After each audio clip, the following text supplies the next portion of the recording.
Hey everyone, welcome to our channel JK Study Icon, and let's start today lecture which is salient feature of the Indian Constitution.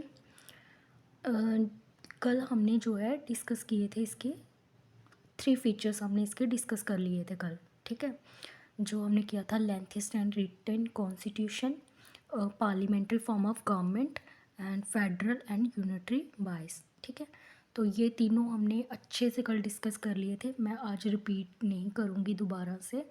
आप पहले वो वाला lecture देख लीजिए, previous lecture yesterday वाला, फिर इस लेक्चर पे आइए, ठीक है। तो आज हम इसके आगे फर्दर जो फीचर्स हैं और ज़्यादा फीचर जो हैं उनको डिस्कस करते हैं, ठीक है। तो फर्स्ट आज का फीचर है फंडामेंटल राइट्स, ठीक है। तो फंडामेंटल राइट्स, सबसे पहले ये बताओ कि राइट्स क्या होते हैं। राइट्स क्या है, एक पॉलिटिकल, सोशल या सिविल प्रिंसिपल्स हैं फ्रीडम के, जिसके लिए एक इंडिविजुअल जो है क्लेम कर सकता है, ठीक है। फंडामेंटल ही क्यों कहा जाता है इसको, फंडामेंटल क्यों कहा जाता है, because it is very essential for the wellbeing of the citizen, ठीक है। जो भी सिटीज़न एक कंट्री में रह रहे हैं उनके पास क्या क्या अधिकार होने चाहिए, ठीक है, उन्हीं को हम क्या कहते हैं, फंडामेंटल राइट कहते हैं। और ये फंडामेंटल राइट हमें कौन प्रोवाइड कराता है, हमारा कॉन्स्टिट्यूशन। जब हमारा कॉन्स्टिट्यूशन बना, जब मैंने मेकिंग ऑफ द कॉन्स्टिट्यूशन पढ़ाया था, उसमें मैंने बताया था आपको कि एक कमेटी जो है बनाई गई फंडामेंटल राइट्स के रिलेटेड, जिसको कौन लीड कर रहे थे, जिसको लीड कर रहे थे JB कृपलानी, ठीक है। तो आज यही पॉइंट हम डिस्कस करेंगे फंडामेंटल राइट्स के बारे में। देखिए फंडामेंटल राइट्स जो है ना, ये आपका एक टॉपिक मेंशन है आपके सिलेबस में, सुपरवाइज़र के अलग से भी मेंशन है, फंडामेंटल राइट्स, ड्यूटी और directive principle of the state policy, ठीक है। ये अलग से जो है टॉपिक जो है मेंशन है। इसमें जो हम फीचर्स कर रहे हैं, इसमें हम जो है थोड़ा थोड़ा देखेंगे कि फंडामेंटल राइट्स हैं क्या, लेकिन जब हम उस टॉपिक को करेंगे तो पूरा हम ब्रॉडली जो है अच्छा कॉम्प्रिहेंसिव वे से वहाँ पे हम डिस्कस करेंगे, ठीक है। तो चलो स्टार्ट करते हैं आज का। फंडामेंटल राइट्स क्या है, हमारे अधिकार। एक जो सिटीज़न जो है एक कंट्री में जो रह रहा है उसके पास क्या क्या अधिकार होने चाहिए उस कंट्री के अंदर, उसे हम क्या बोलते हैं, फंडामेंटल राइट कहते हैं। और फंडामेंटल ही क्यों बोलते हैं, fundamental means which is very important, जो बहुत ज़्यादा ज़रूरी है एक सिटीज़न के लिए, इसको इसीलिए इसको जो है फंडामेंटल राइट्स भी कहा जाता है, ठीक है, ठीक है। और राइट्स का सिंपली अगर हम इसको ट्रांसलेट करें तो मीन्स अधिकार, क्या क्या अधिकार है, ठीक है। तो फंडामेंटल राइट्स जो है हमारे कॉन्स्टिट्यूशन, इंडिया के कॉन्स्टिट्यूशन के पार्ट 3 जो है उसमें जो है ये उसके अंडर जो है आते हैं, ठीक है। Part 3 of the Indian constitution granted 6 fundamental rights to all the citizen, ठीक है। जो हमारा पार्ट 3 है, मैंने आपको कल बताया था कि हमारा जब कॉन्स्टिट्यूशन बन के तैयार हुआ उसमें जो है प्रियम्बल था, 395 आर्टिकल्स थे, 22 पार्ट्स थे और 8 शेड्यूल्स थे, ठीक है। ये मैंने पढ़ाया था। तो अब किस पार्ट के अंडर जो है फंडामेंटल राइट्स आते हैं, तो हमारे जो पार्ट 3 है कॉन्स्टिट्यूशन का, उसके अंडर जो है फंडामेंटल राइट को एनालिस्ट किया गया है, ठीक है। तो हमारा जो इंडियन कॉन्स्टिट्यूशन है वो हमें 6 फंडामेंटल राइट्स जो है प्रोवाइड कराता है सिटीज़न को, जो कंट्री के सिटीज़न है उनको, ठीक है। इसके ओरिजिनली जब कॉन्स्टिट्यूशन बनाया गया तो उसमें जो है फंडामेंटल राइट्स जो हैं वो 7 फंडामेंटल राइट थे। ओरिजिनली जो है 7 फंडामेंटल राइट्स थे, बाद में अमेंडमेंट्स हुई थी, जिसकी वजह से एक फंडामेंटल राइट टू प्रॉपर्टी जो है उसको जो है इसमें से डिलीट कर दिया गया। 31 उस आर्टिकल 31 राइट टू प्रॉपर्टी, उसको डिलीट करके, फंडामेंटल राइट्स से उसको डिलीट करके उसको पार्ट 12 में 300A, आर्टिकल 300A में उसको जो है ऐड कर दिया गया था, ठीक है। तो अभी रिसेंट प्रेजेंटली जो है हमारे पास सिर्फ जो है 6 फंडामेंटल राइट्स हैं, ठीक है। तो देखते हैं क्या क्या फंडामेंटल राइट्स हैं अभी 6 हमारे, ठीक है। राइट टू इक्वलिटी, जिसमें हमारे आर्टिकल्स आते हैं 14 से 18। और मैंने आपको पढ़ाया था कि जब कल मैंने आपको पढ़ाया था कि जो हमारे 22 पार्ट्स हैं, ठीक है, उसमें जो है कितने आर्टिकल्स है, 395 आर्टिकल्स थे, ठीक है। तो ये वही आर्टिकल्स की बात हो रही है। तो राइट टू इक्वालिटी, इक्वालिटी के अंडर जो है वो कितने आर्टिकल्स आते हैं, 14 से लेके 18 आर्टिकल्स आते हैं, जिसमें हमें जो है किस किस चीज़ में जो है एक सिटीजन के साथ जो है इक्वालिटी उसको प्रोवाइड कराई जाएगी, उसके साथ इक्वल ट्रीटमेंट किया जाएगा। जैसे equality before law and equal protection of law, जैसे आर्टिकल 14 कहता है। 15 में नो डिस्क्रिमिनेशन, आप किसी के किसी भी कास्ट, क्रीड, कलर, सेक्स के बेसिस पे जो है किसी के साथ जो है डिस्क्रिमिनेशन नहीं कर सकते हो, ठीक है। आर्टिकल 16 आपको जो है एम्प्लॉयमेंट ऑफ अपॉर्चुनिटी, आपको जॉब में या एम्प्लॉयमेंट में या जो भी बिजनेस कर रहे हो आपको उसमें भी कोई जो है कोई किसी तरह का डिस्क्रिमिनेशन नहीं किया जाएगा आपके साथ, उसमें भी आपको इक्वालिटी प्रोवाइड कराई जाएगी, ठीक है। आर्टिकल 17 आप बोलता है कि अनटचबिलिटी, अनटचबिलिटी जो है अनटचबिलिटी का मतलब होता है कि जो अपर कास्ट और लोअर कास्ट में पहले टाइम पे जो है ये चलता था कि जिसको बोलते हैं हम छुआछूत वाला, है ना। तो सिंपल भाषा में अगर मैं बोलूँ तो इसका मतलब ये होता है अनटचेबिलिटी का। तो ये कंसेप्ट जो है ओल्ड टाइम पे, एंशियंट टाइम पे जो है इंडिया में बहुत ज़्यादा जो है चल रहा था, चलता था उस टाइम पे, पर ऐसा अभी के लिए ऐसा नहीं है। लेकिन हमारे कॉन्स्टिट्यूशन में जो है उस टाइम की जो सिचुएशन है उसी को ध्यान में रखते हुए कॉन्स्टिट्यूशन बनाया गया ना, तो उसी टाइम पे जो है ये भी प्रावधान जो है कॉन्स्टिट्यूशन में लाया गया कि अनटचेबिलिटी जो है पूरी तरह से ख़त्म होनी चाहिए। कोई भी किसी भी तरह का जो है कास्ट के बेसिस पे जो है, जाति के बेसिस पे जो है किसी भी तरह का डिस्क्रिमिनेशन नहीं होगा। तो आर्टिकल 18 जो है ये टाइटल के ऊपर होता है कि जो टाइटल जो है उसको वायलेट किया गया था। जैसे एक कॉमन पीपल जो है वो अपने साथ जो है किसी भी तरह का टाइटल नहीं, महाराजा हो गया या महाराजा हो गया या ब्रिगेडियर हो गया, जो ऐसे सिविलियन जो हैं, ऐसे जो टाइटल हैं, ठीक है, एम्परर टाइटल हैं, उनको जो है वायलेट किया गया है। कॉमन पीपल जो है उनको यूज़ नहीं कर सकता है, ठीक है। तो ये था राइट टू इक्वालिटी। सेकंड जो है राइट टू फ्रीडम। अब राइट टू फ्रीडम में हमारा आता है आर्टिकल 19 से आर्टिकल 20, और आर्टिकल 19 जो है हमें 6 जो है फ्रीडम जो है प्रोवाइड करवाता है, ठीक है।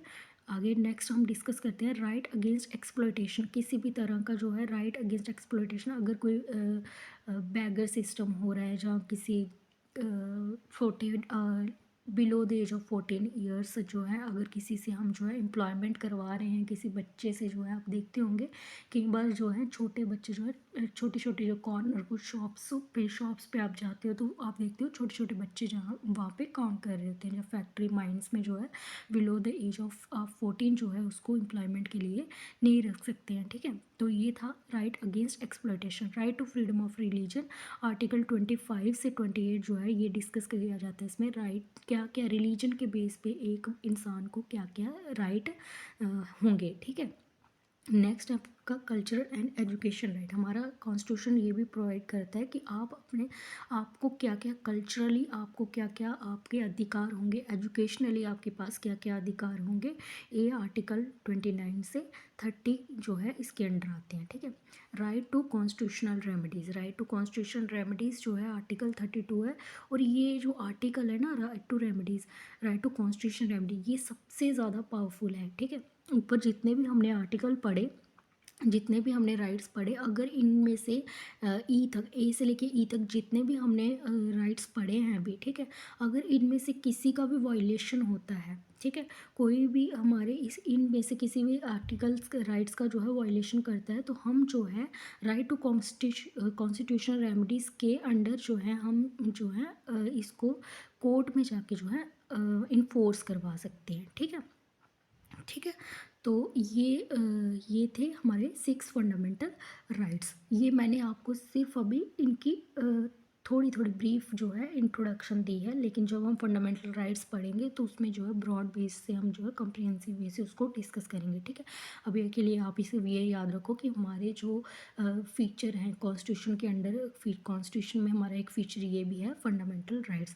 एंड नेक्स्ट देखो, they are justiciable in nature, that is they are enforceable by the court for their violation. कहता है कि ये क्या है, जस्टिसेबल इन नेचर के हैं और enforceable by the court for their violation. मैंने आपको पहले ही बताया कि जस्टिसेबल का मतलब हो गया कि अगर हमारा कोई ये फंडामेंटल राइट्स अगर हमारे वायलेट किए जाते हैं, कोई हमारे फंडामेंटल राइट्स को डिनाई कर रहा है किसी पर्सन के, तो वो क्या कर सकता है, उस को कोर्ट में जाके इन्फोर्स करवा सकता है फॉर द वायलेशन, ठीक है।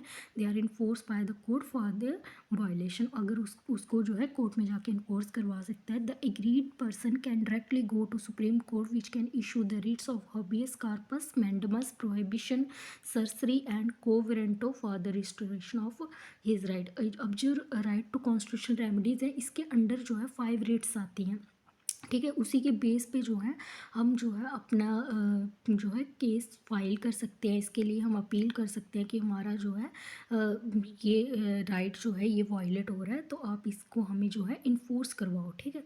तो ये इसमें 5 रिट्स कौन सी थी? Habeas corpus mandamus prohibition certiorari and quo warranto, ठीक है। तो जो जिस पर्सन के जो है राइट्स जो है वायलेट हो रहे हैं वो जो है डायरेक्टली जो है सुप्रीम कोर्ट के पास जा सकता है, ठीक है। सुप्रीम कोर्ट के पास जा सकता है और वो क्या इशू करेगा? रिट इशू करेगा हॉबियस कॉर्पस मैंडमस या प्रोहिबिशन सर्सरी और quo warranto for the restoration of his right. उसके राइट्स को रिस्टोर करने के लिए इनमें से जो भी उसकी सिचुएशन के अकॉर्डिंग रिट होगी उसके अंडर जो है उसके राइट्स को जो है रिस्टोर किया जाएगा, ठीक है। However, fundamental rights are not absolute and subject to reasonable restriction, कहते हैं कि बट जो फंडामेंटल राइट्स हैं ये क्या है? एब्सोल्यूट नहीं है and subject to reasonable restriction. अब एब्सोल्यूट नहीं है इसका क्या मतलब हो गया? इसका मतलब ये हो गया कि जो हमारे फंडामेंटल राइट्स हैं ये परमानेंट नहीं है। ऐसा नहीं है कि ओरिजिनली जो बनाए गए थे उतने ही रहेंगे, इसमें कोई एडिशन कोई अमेंडमेंट नहीं हो सकती, इसमें कुछ ऐड नहीं हो सकता, जहाँ इसमें से कुछ डिलीट नहीं हो सकता। मैंने स्टार्टिंग में ही आपको बोल दिया कि आर्टिकल 31 राइट टू प्रॉपर्टी जो है ओरिजिनली जब कॉन्स्टिट्यूशन बनाया गया था तो 7 फंडामेंटल राइट्स थे, बट उसके बाद टाइम के अकॉर्डिंग जो है 1978 44th अमेंडमेंट हुई थी, कॉन्स्टिट्यूशन अमेंडमेंट 1978 में हुई थी, जब जो है क्या किया गया था कि जो हमारा फ्रीडम है राइट टू प्रॉपर्टी जो है उसको फंडामेंटल राइट से डिलीट करके उसको पार्ट 12 में जो है 300 आर्टिकल ए के अंडर जो है उसको डाल दिया गया था, ठीक है।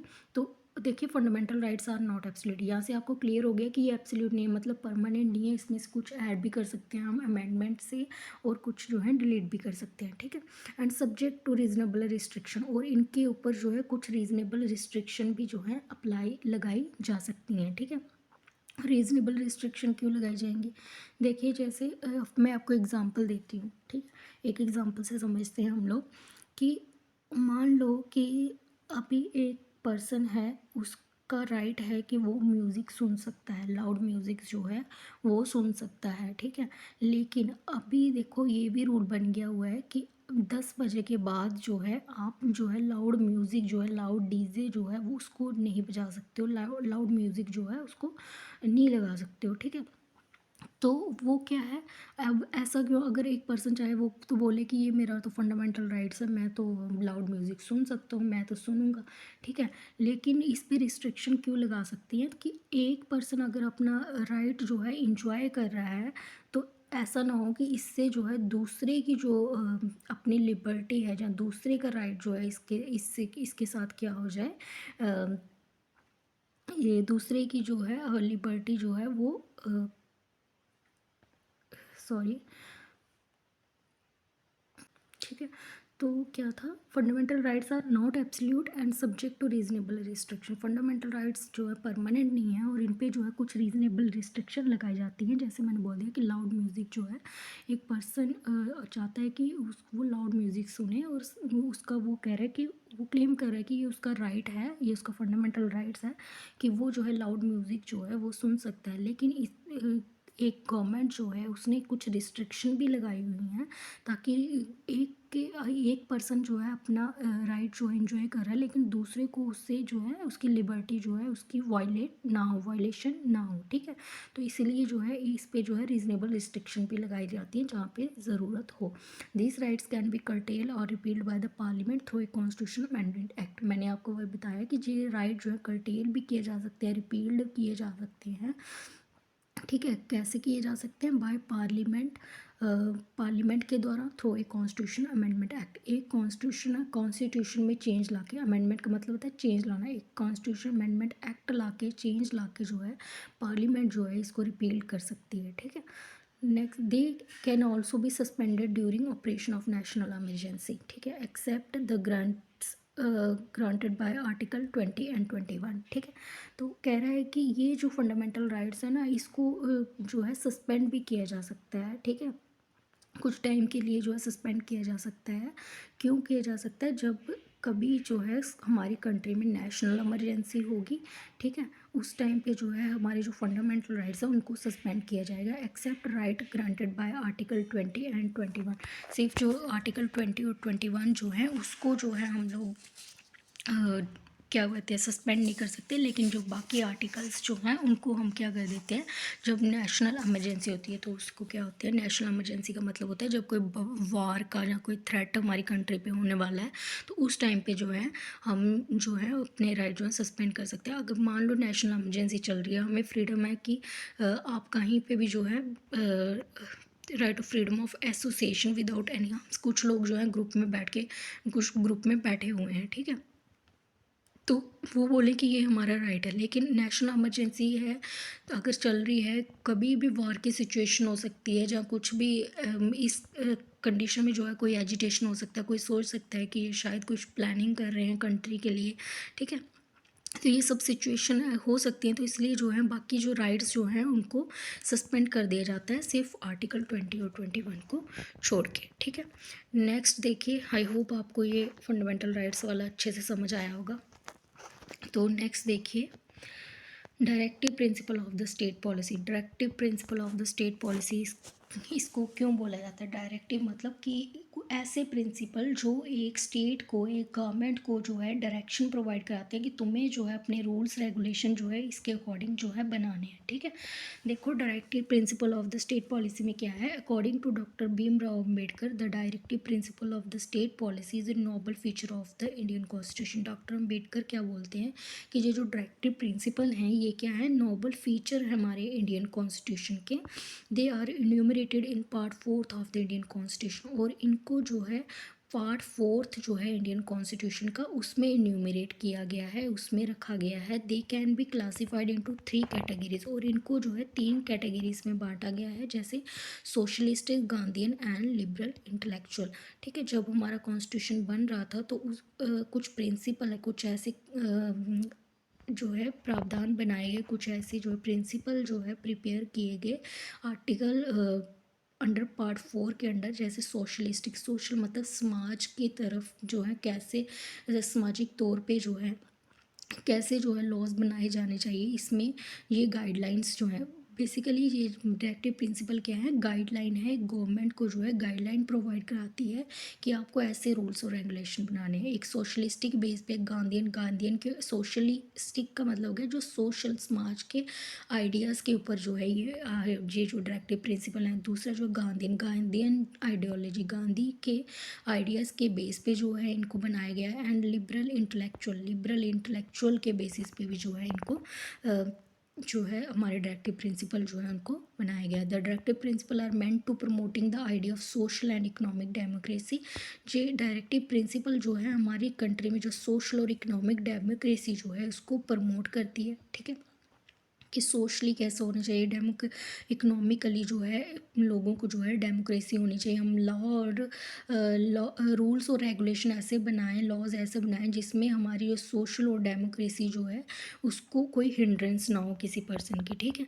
This seeks to establish a welfare state in India.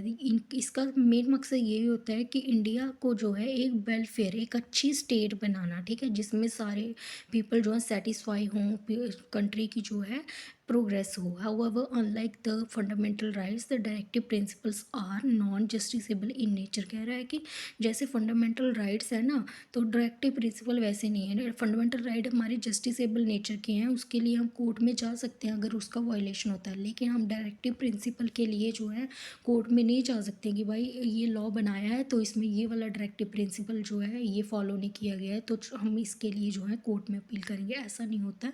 ये are non justiciable nature in nature होते हैं, that is they are not enforceable by the court for their violation, क्योंकि इसके लिए जो है कोर्ट जो है इसको इन्फोर्स नहीं कर सकता अगर ये जो है वायलेशन इसका होता है तो, ठीक है। Yet Constitution itself declare that these principles are fundamental in the governance of the country, and it shall be the duty of the state to apply this principle in making law। ठीक है, कहते हैं कि पर ये तो ये जो है कोर्ट जो है इन्हें इन्फोर्स नहीं कर सकता क्योंकि ये नॉन जस्टिसेबल इन नेचर पे है, पर हमारा जो कॉन्स्टिट्यूशन है वो खुद डिक्लेयर करता है कि ये जो प्रिंसिपल हैं ये फंडामेंटल हैं in the governance of the country. एक कंट्री को गवर्न करने के लिए ये क्या है, एक फंडामेंटल है, एक वेरी इम्पॉर्टेंट है, ठीक है, बहुत ज़्यादा इम्पॉर्टेंट है। एंड ये हमारी स्टेट की जो है ड्यूटी है कि जब भी हम जो है लॉ बनाएं तो इन प्रिंसिपल्स को जो है अप्लाई करें, इन प्रिंसिपल को ध्यान में रखते हुए जो है हम अपनी कंट्रीज़ के लिए लॉ एंड रेगुलेशन बनाएं ताकि हमारी जो कंट्री है उसमें प्रोग्रेस हो, किसी तरह का जो है किसी की सोशल और इकोनॉमिक डेमोक्रेसी जो है उसका वायलेशन ना हो, ठीक है, और अच्छे से हमारी कंट्री की प्रोग्रेस हो पाए और डेवलपमेंट हो पाए। आप देख रहे होंगे कि मैंने बहुत बार जब रीड कर रही हूँ तो यहाँ पे एक स्टेट का वर्ड आ रहा है, ठीक है। इट शैल बी, जैसे मैंने यहाँ पढ़ा कि it shall be the duty of the state. State का यहाँ मतलब कंट्री से ही है। स्टेट आप ये नहीं समझना कि जैसे हमारी JNK स्टेट हो गई या पंजाब स्टेट हो गई, मैं ऐसी बात नहीं कर रही हूँ। स्टेट का मतलब यहाँ पे कंट्री से ही है, जैसे दैट मीन्स इंडिया, ठीक है।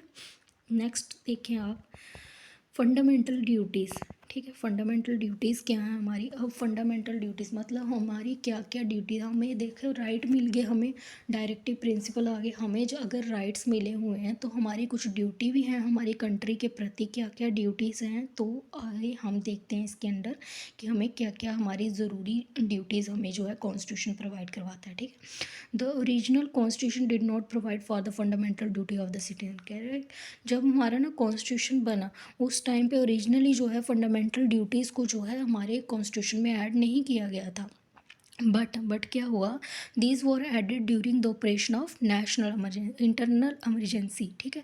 जब हमारी कंट्री में इंटरनल मतलब नेशनल एमरजेंसी होता है, जब हमारी कंट्री में जो है नेशनल एमरजेंसी लगी 1975 से लेकर 1977 में, जब इंदिरा गांधी जी हमारी प्राइम मिनिस्टर्स थी, उस टाइम पे जो है उन्होंने नेशनल एमरजेंसी जो है स्टेट में डिक्लेयर कर दी थी, ठीक है, स्टेट में डिक्लेयर कर दी थी।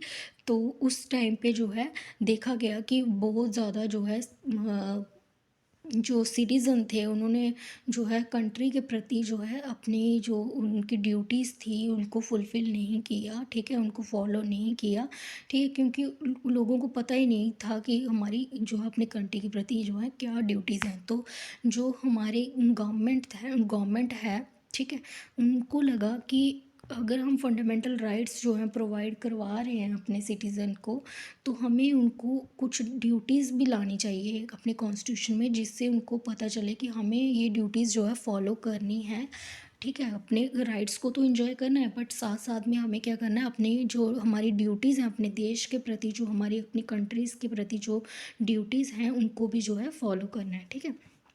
तो by the 42nd amendment act 1976 और 1975 में जो है नेशनल इमरजेंसी हुई और 42nd अमेंडमेंट एक्ट लाया गया 1976 में, जिसमें on the recommendation of the स्वर्ण सिंह कमेटी, एक स्वर्ण सिंह कमेटी बनाई गई जिसने जो है रिकमेंडेशन दी कि क्या क्या फंडामेंटल ड्यूटीज़ जो है एक सिटीज़न की होनी चाहिए अपनी कंट्री के प्रति, ठीक है। तो कौन सा अमेंडमेंट था ये आप याद रख लीजिए कि नेशनल इमरजेंसी 1975-77 तक थी और फंडामेंटल ड्यूटीज़ जो हैं किस एक्ट के, कॉन्स्टिट्यूशनल अमेंडमेंट एक्ट के अकॉर्डिंग लाई गई है, ये 42nd अमेंडमेंट एक्ट 1976 के अकॉर्डिंग लगाई गई है, ठीक है। तो आपके ये जो KSSB के एग्ज़ाम में ये जो है पॉइंट पूछा जा सकता है, ये MCQs आपका बन सकता है, पूछ सकते हैं आपको कि किस अमेंडमेंट के थ्रू जो है फंडामेंटल ड्यूटीज़ जो हैं कॉन्स्टिट्यूशन में ऐड की गई हैं, और ये भी पूछ सकते हैं कि किसकी रिकमेंडेशन के ऊपर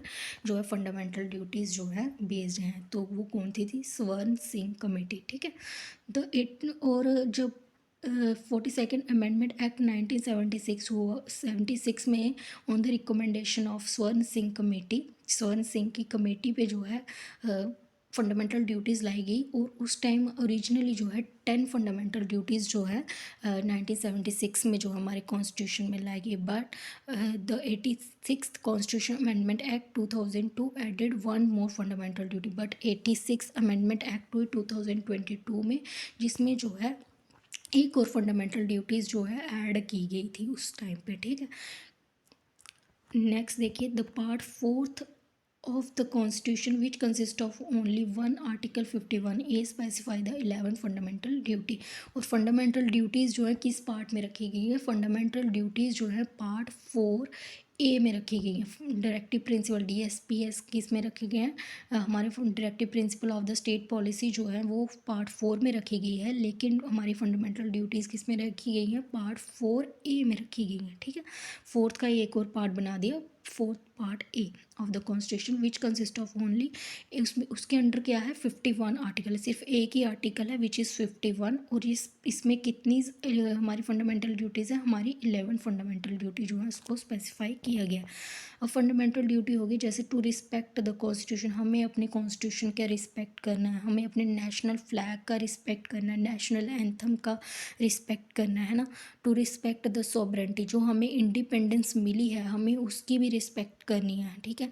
unity and integrity of the country and so on, जो हमारी यूनिटी है, इंटीग्रिटी है हमारी कंट्री की, उसकी भी क्या करनी है, रिस्पेक्ट करनी है, उसको भी जो है प्रोटेक्ट करके रखना है। तो ये हमारी फंडामेंटल ड्यूटीज़ के अंडर आता है। आज की जो 11 फंडामेंटल ड्यूटीज़ हैं, जब हम फंडामेंटल ड्यूटीज़ वाला टॉपिक करेंगे तो उसमें हम डिस्कस करेंगे, ठीक है।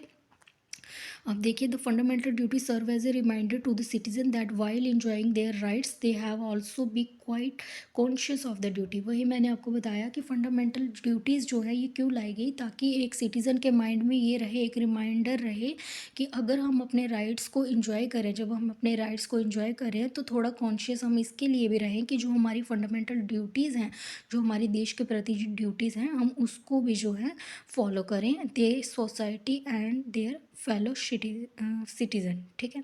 However like the directive principle of the state policy, इसकी शॉर्ट फॉर्म में मैंने लिख दिया है DPSP। इसका मतलब ये है कि directive principle of the state policy, जैसे डायरेक्टिव प्रिंसिपल है वैसे ही फंडामेंटल ड्यूटीज़ जो हैं नॉन जस्टिसेबल हैं नेचर में, ठीक है। मतलब अगर कोई जो है फॉलो नहीं करता है इन ड्यूटीज़ को, तो उसके लिए जो है हम कोर्ट में नहीं जा सकते हैं कि ये जो पर्सन जो है उसके लिए उसको किसी तरह की जो पनिशमेंट नहीं किया जाएगा कि ये ड्यूटीज़ को फॉलो नहीं कर रहा है तो चलो इसको जो है इसके बेसिस पे जो है पनिशमेंट दी जाए, ऐसा नहीं है, ठीक है। तो ये था अबाउट फंडामेंटल ड्यूटीज़। अब नेक्स्ट पॉइंट देखिए, एक सेकेंड,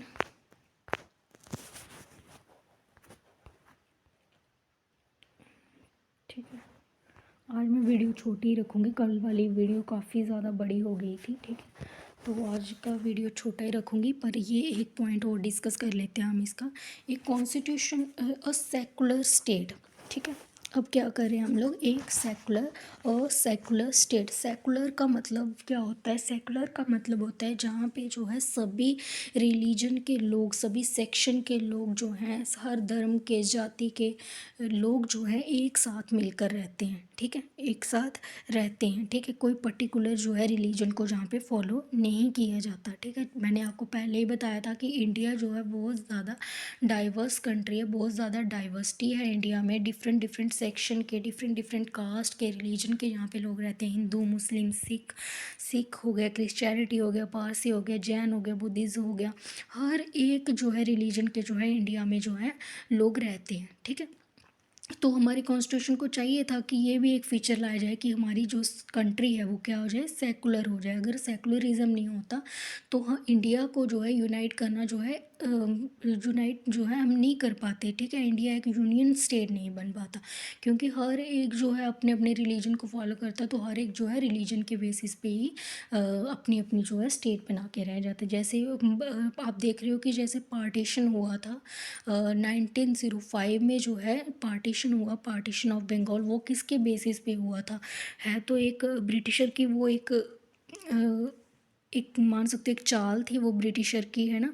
डिवाइड एंड रूल से उन्होंने डिवाइड एंड रूल किया था, हिंदू और मुस्लिम्स को जो है आपस में लड़ा दिया, ठीक है। तो मुस्लिम एक क्या बन गई, मुस्लिम लीग बन गई थी। और वही मुस्लिम लीग जो है उन है तो वो इंडिया के ही लोग थे ना, बट बाद में जो है उनके अंदर जो है एक इन्फीरियोरिटी आ गई थी, है ना। इन्फीरियोरिटी उनके अंदर आ गई थी कहीं ना कहीं, जो मुझे लगता है कि एक इन्फीरियोरिटी थी उनके बीच में। वो खुद को जो है सिक्योर इनसिक्योर जो है फील कर रहे थे, इंडिया के भी इनसिक्योरिटी थी उनके मन में, ठीक है। तो उनको तभी उन्होंने बहुत सारी जो डिमांड रखी कि हमारा सेपरेट इलेक्टोरेट होना चाहिए, ये सब चीज़ें जो है उन्होंने रखी थी। और बाद में जो है उन्होंने फाइनली डिसाइड ही कर लिया कि हम जो है इंडिया के साथ नहीं रहेंगे, कंट्री का पार्टीशन करो। हम लोग जो है अपनी डिफरेंट स्टेट चाहते हैं, अपनी मुस्लिम स्टेट्स चाहते हैं, जिसको नाम उन्होंने रखा पाकिस्तान, ठीक है। तो इसी के बेस पे ही इंडिया का जो है पार्टीशन हुआ और दो डोमिनियन बन के जो है तैयार हो गई, इंडिया और पाकिस्तान, ठीक है। तो हमारी कंट्री अब देखो, अगर हमने देखना हो तो पाकिस्तान में ज़्यादा क्या है, मुस्लिम डोमिनेंस ज़्यादा है वहाँ पे, है ना। पर हमारी इंडिया में देखो, इंडिया में जो है हर एक रिलीजन का जो है, हर एक कास्ट का जो है पीपल जहाँ पे जो है सिटीज़न जो है रह रहे हैं, और उनकी विदाउट एनी डिस्क्रिमिनेशन, और किसी भी तरह का उनके बीच में जो है डिस्क्रिमिनेशन नहीं किया जाता है। तो सेकुलर फीचर यही कहता है, constitution of India stand for a secular state. India जो है कॉन्स्टिट्यूशन जो है वो क्या बोलता है कि जो इंडिया जो है वो क्या है, एक सेकुलर स्टेट है, मतलब कि कंट्री ही है स्टेट से। इंडिया जो है क्या है, एक सेकुलर स्टेट है, hence it does not hold any particular religion as the official religion of Indian state. कह रहा है कि कॉन्स्टिट्यूशन जो है हमारा कहता है कि इंडिया जो है एक सेकुलर स्टेट है, इसमें किसी भी कोई भी एक पर्टिकुलर रिलीजन्स को जो है फॉलो नहीं किया गया है, ना ही किसी एक ऑफिशियल रिलीजन जो है इस स्टेट का बना दिया गया है कि हिंदुओं का ही इंडिया, ऐसा नहीं है, ठीक है। तो हमारा जो, अगर हम अपना कॉन्स्टिट्यूशन जब देखते हैं, अभी जैसे मैं फंडामेंटल राइट्स ही आपको पढ़ा रही थी, ऊपर के वेरी फर्स्ट जो फीचर अभी आज मैंने पढ़ाया फंडामेंटल राइट्स, उसको पढ़कर आपको क्या लग रहा है, उसमें यही है, उसके अगर देखना हो ना तो उसमें कितने ज़्यादा हमें क्या देखने को मिलता है, ये सेकुलरिज्म का ही हमें एक व्यू देखने को मिलता है उसके अंदर, है ना। जैसे देखो कि जैसे हम देख रहे हैं कि रिलीजन, है ना, right to freedom of religion, right to freedom of religion क्या प्रोवाइड करा रहा है, इसमें एक सेकुलरिज्म का हमें एक जो है देखने को मिलता है कि हर एक जो है सिटीज़न जो है अपने रिलीजन को जो है अपनी तरह से जो है प्रैक्टिस कर सकता है, अपने जो है अपने बिलीफ्स जो है उसके अकॉर्डिंग वो है अपने किसी भी रिलीजन को जो है फॉलो कर सकता है। एक तो ये देख लो, इसमें भी हमें ये देखने को मिलता है। और दूसरा सेकुलर एक चीज़ हो रहा है कि सेकुलर का मतलब ये नहीं है कि सिर्फ सारे रिलीजन, हर एक कास्ट के बेसिस पे भी आ गया। देखो जैसे अनटचेबिलिटी का आपने कंसेप्ट देखा कि अनटचेबिलिटी जो है उसको पूरी तरह से प्रोहिबिट किया गया, पूरी तरह से ख़त्म किया, ताकि जो है खुद को जो है एक सेकुलर समझा जाए, है ना। एक स्टेट के अंदर जो है एक सिटीज़न जो है वो खुद को जो है सेकुलर समझे, एक समान समझे, ठीक है। तो बहुत सारी जो प्रोविज़न है वो भी ये क्या क्या दिखाते हैं कि जो इंडिया जो है वो क्या है, सेकुलर स्टेट है। तो this is all about feature of the Indian constitution. आज भी हमने, कल भी हमने 3 फीचर्स ही इसके किए थे डिस्कस, और आज भी हमने 3 फीचर इसके डिस्कस किए हैं। नेक्स्ट में मे बी हम कल या फिर 2 दिन और लग जाए अगर इसको डिस्कस करने में, इसके सारे फीचर्स मे बी 2 दिन में ये सारा जो है फीचर्स जो है इसके कंप्लीट हो जाए, ठीक है। तो आज का टॉपिक इतना ही रखते हैं, क्योंकि फिर वीडियो और ज़्यादा लंबी हो जाएगी और फिर आप बोर भी हो सकते हो, ठीक है। तो इसलिए मैं छोटी हाफ एन आवर की वीडियो रखती हूँ, ठीक है। कल वाली कुछ ज़्यादा लंबी हो गई थी, क्योंकि जब मैं डिस्कस कर रही थी तो मैंने पूरी तरह से ब्रॉडली जो है डिस्कस किया था। अगर मैं चाहूँ ना तो आपको जो है एक ही लेक्चर में जो है थोड़ा थोड़ा बता सकती हूँ कि हाँ, ये हमारे जो है फीचर हैं कॉन्स्टिट्यूशन। लेकिन उस अगर आपको पूरी तरह से मैं डिस्क्राइब नहीं करूँगी चीज़ों को, कॉम्प्रिहेंसिव वे से बताऊँगी नहीं, तो फिर तो उसका कोई बेनिफिट नहीं है ना। तो इसलिए मैं हर एक जो है हर एक फीचर को जो है ब्रॉडली कोशिश कर रही हूँ कि मैं आपको जो है यहाँ पे ही इनकी फ़ीचर को जो है अच्छे से जो है एक्सप्लेन कर पाऊँ, ठीक है। जैसे मैंने बोला कि फंडामेंटल राइट ड्यूटीज़ जो हैं इनको मैंने और ज़्यादा अच्छे से एक्सप्लेन नहीं किया, पूरी ब्रॉडली जो है ये बहुत बड़ा चैप्टर है एक, इसको अलग से जो है हम लोग डिस्कस करेंगे, लेकिन इसका जो सिलेबस में अलग से जो मेंशन्ड है, जैसे ये ख़त्म होता है हमारा फीचर्स, फिर उसके बाद प्रीएम्बल करेंगे, प्रीएम्बल के बाद हम लोग जो है फंडामेंटल राइट्स पे जो है शिफ्ट कर देंगे, ठीक है। तो आई होप आप आज का लेक्चर ये आप लोगों को अच्छा लगा होगा। अगर अच्छा लगा तो प्लीज़ लाइक एंड सब्सक्राइब करो, ठीक है। तो मिलते हैं कल के लेक्चर में, तब तक के लिए आप ये सारे जो लेक्चर हैं उनको रिवाइज़ कर लो, ठीक है। संडे को मैं सोच रही हूँ कि हम लोग जो है एक एमसीक्यू सेशन ले आएंगे, जितना हमने जो है सैटरडे तक पढ़ा होगा, ठीक है। तो thank you so much for watching, have a nice day.